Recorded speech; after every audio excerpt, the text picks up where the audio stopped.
السلام علیکم عاقل بھائی، کیسے ہیں؟ طبیعت ٹھیک ہے؟ میں ٹھیک ہوں، انشاءاللہ آپ وعلیکم خیر خیریت السلام سے ہوں ورحمۃ گے۔ اللہ وبرکاتہ، میں عاقل بھائی، الحمدللہ۔ میرا آپ سے ایک سوال ہے۔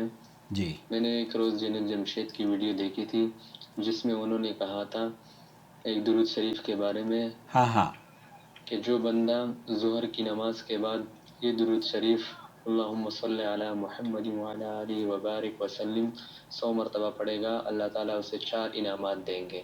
4 سب سے انعامات۔ پہلا، ساری زندگی اس کے اوپر کبھی قرض نہیں چڑھے گا۔ اوکے دوسرا، اگر پہاڑ جتنا قرض بھی ہوگا تو اللہ تعالیٰ اسے ادا کر دیں گے۔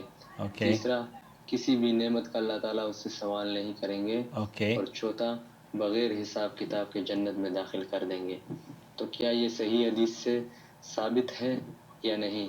دیکھیے، اس بارے میں پوچھنا تھا۔ جنید جمشید صاحب تبلیغی جماعت سے ان کا تعلق رہا ہے، اب تو اس دنیا سے چلے گئے، لیکن جب وہ زندہ تھے تو تبلیغی جماعت میں جس طریقے سے فضائل اعمال یا تبلیغی نصاب میں فضائل درود سے من گھڑت قصے کہانیاں اس میں بھرے پڑے ہیں، تبلیغی جماعت کے اکابر بھی جو لوگ اس میں جڑ جاتے ہیں نا، وہ بس اس سے متاثر ہو کر ادھر ادھر کی باتیں کرنا شروع کر دیتے ہیں، بلا سند کی جو باتیں ہوتی ہیں وہ تبلیغی جماعت کے اکابر یا یہ جو بابا ہیں، یہ صوفی صاحب یا جنید جمشید صاحب بھی ایسے ہی کیا کرتے تھے۔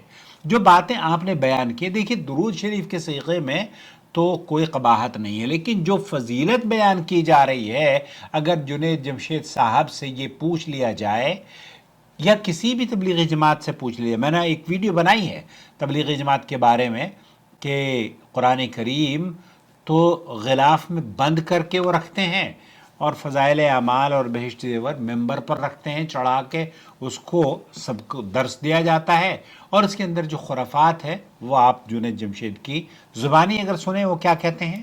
نماز کے بعد جو اس کو 100 دفعہ پڑھے گا، اللہ پاک اس کو 4 انعام دیں گے، 4 انعام، 4 انعام، ساری زندگی اس پر کبھی قرض نہیں چڑھے گا، ساری زندگی اس پر قرض نہیں چڑھے گا۔ اس کا جواب میں پہلے دے چکا ہوں، 4 انعام دیں گے، ساری زندگی اس پر قرض نہیں چڑھے گا۔ اب جنید جمشید صاحب کو یہ قرض والی بات کس نے پتہ چلی؟ کس حدیث میں ان کے پاس یہ ذکر پہنچا ہے؟ اس کا کوئی تبصرہ یا کوئی تذکرہ انہوں نے نہیں کیا ہے۔ اللہ آپ سے راضی ہو محمد عاقل صاحب، یہ میں اپنی ویڈیو دیکھ کر خود تبصرہ کر رہا ہوں۔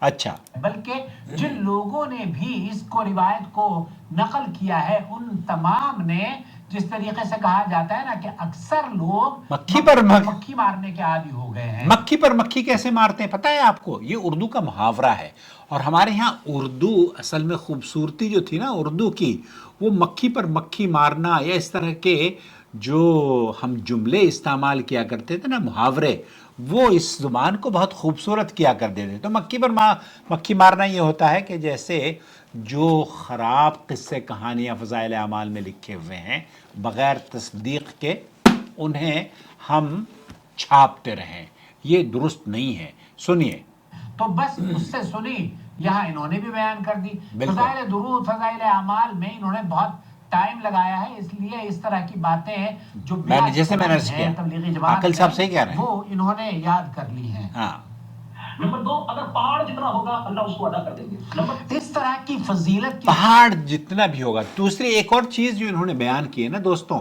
وہ یہ کہ کسی ایسی نعمت کا ان سے سوال نہیں ہوگا۔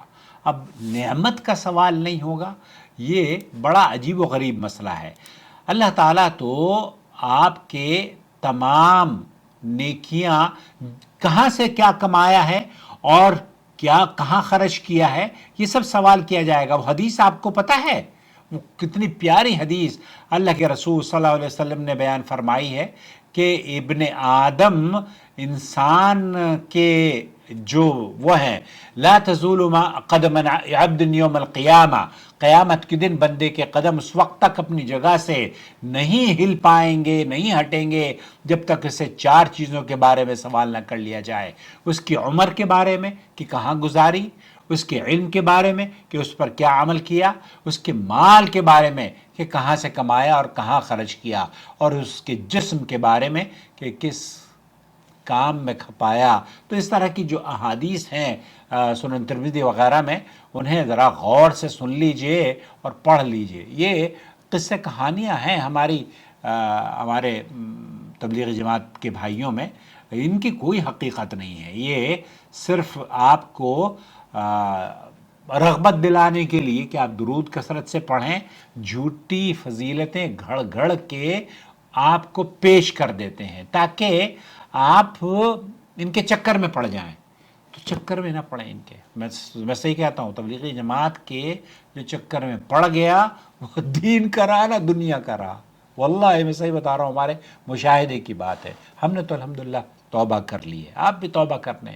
اللہ غلب اس طرح کے قصے بھرے پڑے ہیں کہ کوئی نبی کریم صلی اللہ علیہ وسلم بھوک لگی تھی تو روٹی نبی کریم صلی اللہ علیہ وسلم لا کے اس کو دے رہے ہیں مرنے کے بعد. کوئی کسی کی ماں چلتے چلتے وہ کہتا ہے حج پر گئی تھی میری ماں، اور وہاں پر حج سے ہم واپس آ رہے تھے تو اس کا منہ سیاہ ہو گیا، پیٹ پھول گیا، تو میں پریشان ہو گیا، پتہ نہیں اس نے کون سا گناہ کیا ہوگا.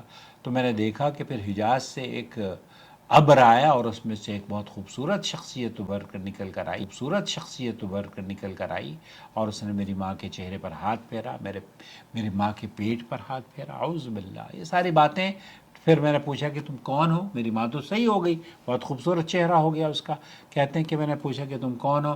کہا کہ میں تیرا نبی ہوں.